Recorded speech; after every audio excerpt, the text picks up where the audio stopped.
Keessummoota garaagaraa hojjechiifachuuf akkasuma VIP keenya galmaa'uuf lakkoofsa 919113414 irratti dawwaluudhaan nu argachuu dandeessu.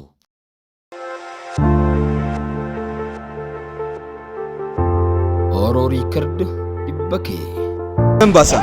Hundi isaanii ajjisa. Waraanni keenya nuti yoomiyyuu hin dhaabbannu. Dachaa dhibba yookaan kumayyuu ni caaltanillee. Osoo gosa keenya deebifnee hin fudhanne balaa hatuun gonkumaa hin awwaalnu. Dachii jalatti. Balaa hatuun hanga lafa ishee ta'etti awwaalamtutti kolfaa fi eeguun nuuf dhorkamaadha. Eenyutu kana godhe?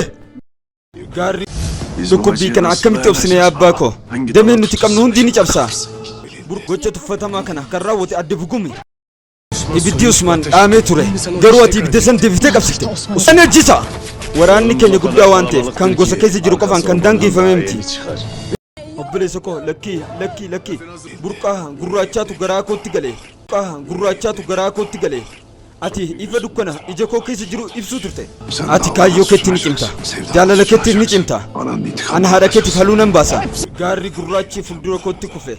Gaaddidduun mukaa guddichaas ni cimsa. Hanga gosa keenya fudhannutti balaa hatuun hin awwaallu. Lolti kee awwaala siif ta'a.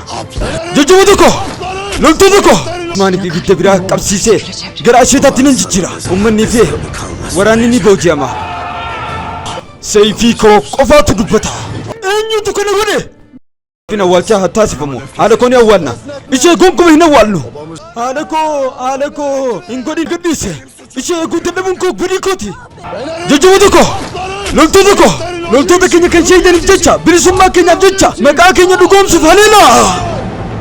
Horolos Usmaan akkasuma Salahaddin Alayyubii fi fiilmoota biraa afaan Oromootiin argachuudhaaf maqaa asirra gartan kana search godhuudhaan Telegiraam irraa argachuu ni dandeessu.